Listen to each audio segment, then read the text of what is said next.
Hi, have you had this conversation with your mom, your dad, or maybe both of them, saying, hey, you know what? I think it would be a great idea if you packed all your stuff, and I know it's not going to be easy, but you're kind of far from me in California or Colorado or maybe from Jersey or New York, and it would just be great to have you nearby. So Mom, Dad, why don't you sell that house that you probably already have paid off, that you've owned for 30 years, come either move in with us or come move closer to us.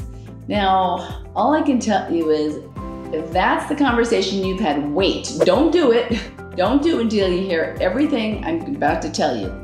So I'm Gail DeMarco. I'm a real estate agent right here in St. Johns County, living in St. Johns. I absolutely love it. I created this YouTube channel just to kind of help a lot of different people that are navigating. I moved here almost 2.5 years ago. I researched for over 2 years. So I've been on this path for close to 5 years, just finding out the best neighborhoods, the best place for us to relocate. So stay tuned and we're going to talk about it.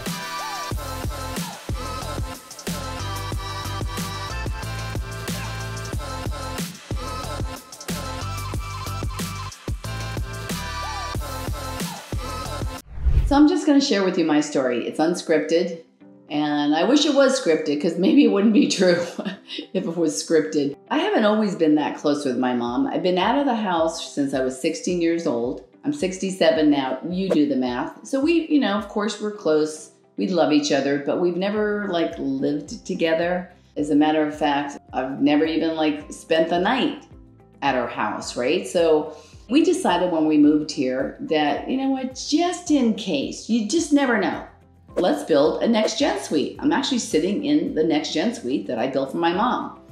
As you can probably tell, she's not here anymore. That's actually my bike in there. I use this as storage. When we were driving out here from California, and the day we got here, I called after we signed the papers. I'm like, guess what? We made it here safe, made it in 3 days, got the dogs. We're excited. We're moving into our brand new Mastercraft home. And I heard all this noise. I'm like, Mom, where are you? Mom, where are you? And she's like, oh, I'm at Kaiser. I'm like, Kaiser? What are you doing at Kaiser?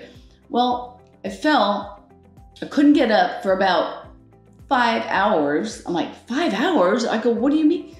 So next thing I know, she told me this whole story, how she fell out the mailbox and crawled back to the house, She had shattered her leg, her knee, in 14 different places. So they had to rebuild it. Then she was in rehab there, and it was just a pain in the neck. It was kind of like we went from a high to a low, but I knew I had built this beautiful next gen suite. So did I really need a 4,200 square foot home? No, because I also have 6 grandkids, so I needed to add an upstairs. So when they came, they'd have a place. But that's my mom, and I was like, you know what? I guess we're gonna be moving you back here to Florida. So besides going through all the craziness of I think we had 7 garage sales, my mom and dad had a lot of stuff. 30 years worth of stuff. My dad had over 300 rifles. You try to get rid of those. Yeah, I was like, they were under couches. They were coming out of linen closets.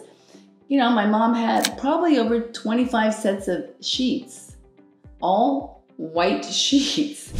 I'm like, are you opening up a bed and breakfast in? She had probably 50 brand new white towels, another 25 birdhouses. She didn't have 1 of anything. She had 3 of everything. So, and I would say they were clean hoarders, right? So, it wasn't like, oh my God, but when we sold the stuff, we were kind of excited. We're like, you're gonna love our neighborhood. We live in High Point in Rivertown, that you're just going to love it. We met this person, that person. When I moved in here, a little over 2 years ago, we were still doing construction. As a matter of fact, they're finishing, I believe, the last house in our street. It was kind of fun, you're meeting all these people, but we didn't meet a whole lot of older people. So my mom was the oldest person in our neighborhood of 81 people, 81 homes. And it was one of those things where pretty soon it was very, very apparent that my mom was feeling disconnected. Now I want you to think about this, okay? Now, why do old people thrive? Now, if you watch the show on Netflix, my favorite channel, you're gonna look for this program called The Blue Zone. Well, The Blue Zone is about people who have lived over to be over 100 years old. Now, I don't know if I want to live to be over 100, but these people, you know, they live in places like Portugal or Turkey or Italy, you know, and most of them live on second-story floors, right? You know, and they climb up all these stairs and they go to the, you know, up these hills to their baker every day to get their fresh bread. But the most important thing, the reason after watching the program, they say they live so long is because they have a community. So, you know, I've been to India quite a few times, and there's community. I don't care if you're super wealthy or very poor. You always see big families together. So for my mom, her family were her friends in her neighborhood. My mom walked every day, 2 miles every single day. She was a fast walker, and that's probably how she tripped. But that was her community. She knew every rose bush, every tree that was planted, who had mold, who didn't have mold, whose tree fell down. My mom knew who was getting married, who was getting divorced. Everybody talked to Shirley. So, you know, when we transplanted her here, we just thought it was going to be a dream for her. She was going to appreciate everything. I mean, through that door, she has a beautiful bathroom and then another spacious bedroom. And she has her own exit, you know, right outside here. Let me just flip the camera. So she can walk right outside that door and then just walk into her own place. So she kind of had her independence. Well, it was very, very apparent because I will tell you, it wasn't great. It wasn't great. We fought a lot. We fought a lot because my mom is very British, very independent.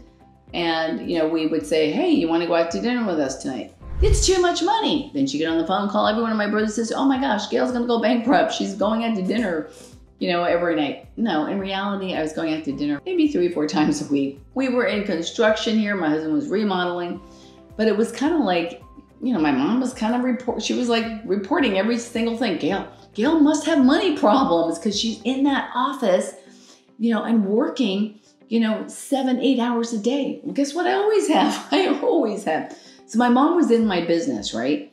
And I was like, you know, so it caused a lot of friction, or she'd be knocking on the door, and I'm a real estate coach. People know that I've coached many realtors throughout the country. And I'll be on a Zoom call and my mom's like knocking on the door. So you have to have your privacy. We're on one side and, you know, she's on the other. And I would have a naked picture of Tom Selleck or Burt Reynolds on the door so she would know I'm on a Zoom call. True story. But, you know, if she needed something, of course I was going to come out. And my mom likes to shop. I don't like to shop. She loves to go to like Home Goods, like at least once a week for 4 hours between that and Costco and all that other stuff. And I'm one of those people, I have a list. I go in, I get out. I don't want to be like, hey, wonder if that would look nice. I'm just not, I go in there with a mission, right? Because I'm a high D. So it was like little things like that. And I was her entertainment, you know? And if you're thinking about that, you are going to be your mom or dad's entertainment. They're going to depend on you to take them to the store because they're not going to know their way around. Even if they drove, which my mom drove already, they're not going, well, as a matter of fact, here's a good story. So she drove. She had about 8,000 miles on her 2016 Toyota Camry, and I wanted her to stop driving because I didn't think it would be a good idea. And she would not stop driving, so I had to buy her car from her. And she charged me $20,000 for 2016, but I would have paid $40,000 to take her car so she wouldn't drive. It's still sitting in her garage. Nobody's driven it. So, you know, you're basically their chauffeur. You have to get them all situated with new doctors. You know, you have to go with them on the appointments. You've got to pretty much be retired because there's a lot. My mom has macular degeneration, so she has to get the shots and then she can't drive after the shots, you know, because it's kind of like getting these eye drops in your eyes, but worse, you know. So then I actually went off Facebook, you know, because we have a killer, you know, Facebook group here, although over, I don't know, maybe 3,000 people. And I'm looking for a play date for my mom because, you know, my mom would feel like I had to formally invite her if I was having a friend come over. I'm like, no, you're always invited. You're part of the family. But when you haven't been a family that does everything together, I could see where it would feel like an imposition. So my husband and I were always trying to convince her, you are invited. You don't need to leave. and she'd start hibernating in her room. And it was really apparent after a while that she started getting a little depressed.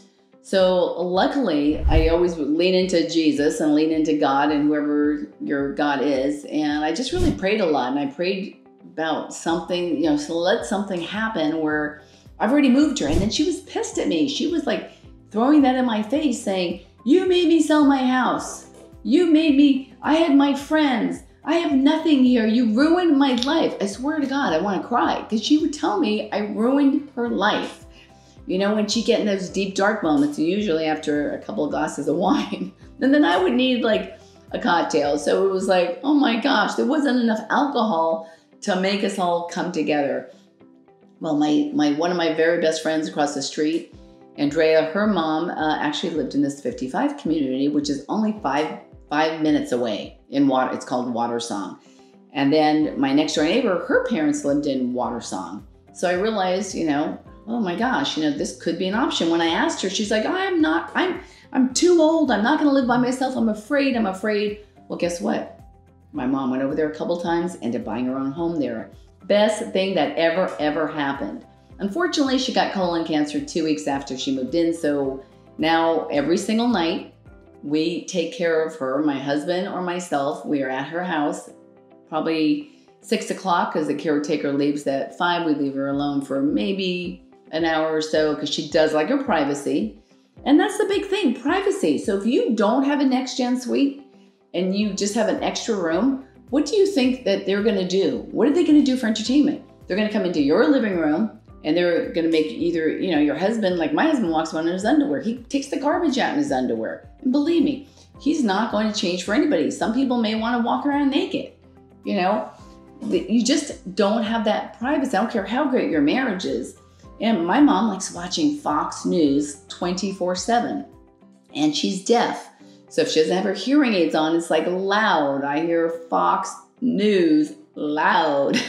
It's not like, it's loud. So you're in each other's living spaces. And the reason I'm talking about this right now is because I've just listed another house. I actually just talked to one of my neighbors. Their house has been on the market thank God they didn't list with me, but it's an elderly couple. Their son actually convinced them, hey, mom and dad, sell your home. They lived in Maryland. They had no mortgage. And if this is you, I want you to pay attention. Or maybe this is you thinking about your mom or your dad selling everything they have, because wouldn't it be great if we had one FPL bill, which is PG&E in California, one electricity bill, one water bill, one home insurance bill. Oh my gosh, wouldn't that be great? You sell your stuff, you take your money, and I'll take my money. Let's buy a house together. Well, guess what happened?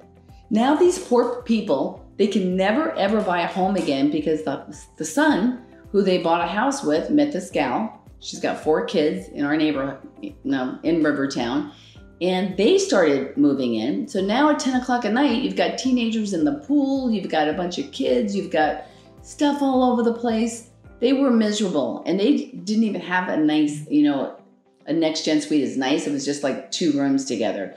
So, your kids, when you follow your kids, if you decide, guess what? They could get a divorce, which has happened quite a few times. I sell a lot of homes in this over 55 community in this, area, whether it's Del Webb or Watersong. And then all of a sudden, I had one lady, we went to Savannah, Georgia yesterday. We had taken a tour, and she moved here from New York, Brooklyn, followed her son, his wife, and then she hasn't even unpacked her boxes. And they decided, you know what, we're not gonna stay here. I'm selling my restaurant. We're gonna go to South Carolina. She hasn't even unpacked her boxes. So don't make plans with your parents unless you know that you're going to follow through with this. Like, I know I can never ever leave Florida without my mom. I wouldn't do that. It's just not in me to do that. I would never put her in an assisted living home if I couldn't, because this is her home in Watersong is like having an assisted living, because when you have physical therapies, people, therapists, nurses, occupational therapists, all kinds of people coming in and out, caretakers. I have 3 different caretakers. You don't want that in your home, right? So if they do have a mortgage that is completely paid for, and they can afford to go ahead and, purchase a place, get them a place within 5-10 minutes of your home. Do that, because they will love having their own privacy, and you will absolutely love having your privacy, but yet having the luxury of being close. So, we eat dinner together every night, and I take her out on Sundays as our day to do things. So I'm really cautioning you, because if you're asking your parents to give up their only equity and they can't get any more money, like the people down the street from me said, Gail, they started at $1.1 million. They're now at $875,000 for a home that they paid $1.1 million for. And now when they split it up, their money is gone. They'll be lucky after they pay real estate commissions if they walk away with $50,000. They were devastated. He's on a breathing machine. She is mad at him because she never wanted to leave her house. And her husband said, oh, wouldn't it be great? So it's not like we begrudge our kids. Things happen. Life changes. So, my advice to you is, if you're thinking of living in with your parents, and there's no other option, just be careful, because you have to understand you're taking on a new role. You are no longer just that. It's not just your life and your husband, or if you're single, whatever. You now have a new partner. I tell people it's like I have triplets, because when I take my mom somewhere, I've got wheelchairs, I've got walkers, I've got a bag with things, because my mom has a lot of different tubes, it's a lot. But I love my mom, and I wouldn't have it any other way. I'm so grateful that I have this time with her, but I've learned to adjust. So you have to adjust. So we're gonna talk to my mom. And I want you to understand, I want you to see her perspective. I just really, really want to protect our parents as they're getting old, because, they want to have the golden years. They don't want to have the, oh my God, holy crap, what did I do? I've ruined my life. How would you feel if that was your mom and your dad? Because you could lose your job. Your husband could tell you he's trading you in for somebody younger, or somebody gets really sick. No, that's kind of extreme, but things happen. So just be cautious. So if you're thinking about, combining families with your parents, really think it through. And I'm always here to talk to you. So if you want to know more about what I've been going through, and honestly, this is just a little bit, and I hope you don't mind me being honest and vulnerable, because I've cried a lot, and so has my mom. And I just want you to make the right move. So if you want any information, please call me. My phone number is 904-640-8000, and watch the next video. And that's with my mom, Shirley, and you can get her perspective. And then make a decision. Or call me and let me know what floor plan would work for you, or what 55 community would suit your parent, and what are the pros and cons of each one. Because I've done my research and I'm happy to share it. My phone number is 904-640-8000. And I'm Gail DeMarco, and all my information is below. Looking forward to helping you and your family.